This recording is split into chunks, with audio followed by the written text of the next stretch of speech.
जे माने सब बेले अधिक टेंशन नौछंती से माने चारोटी कथा ध्यान रे शुणंतु। नंबर 1, जा आखिरे निद अछि ता पाखरे सोया पय विस्तार नाही, आ जा पाखरे सोया पय विस्तार अछि ता आखिरे निद आसुनी। सेति पय निजर तुलना अन्य मानक सहित करंतु नाही, काहेकि ना समस्तंकर दुर्बलता अलग अलग होइथाय आ समस्तंकर संघर्ष मध्य अलग अलग होइथाय। नंबर 2, टेंशन नेबा द्वारा सब समस्यार समाधान होई न थाए, बरम जा समाधान हेबाकु थिबो ताहा मध्य बिगिड़ी जाइथाए, काहेकि ना हमर बुद्धि पानी भलिया होइथाए। जदि आपण शांत रहिबे तबे आपनको सब शांत भाबरे देखा जिवो, जदि अशांत अधैर्य आ अस्थिर होई जिबे तबे सब गोलिया देखा जिवो।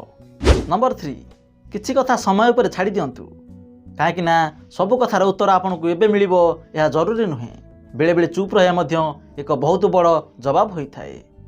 नंबर 4, तुमर टेंशन तुम निज लोक मानक मध्य भांगी देइथाए, काहेकि ना तुमर हस केवल तुमर नुहे बरम सेमानकर मध्य होइथाए जे माने तुम उपरे भरोसा करी चली थांती।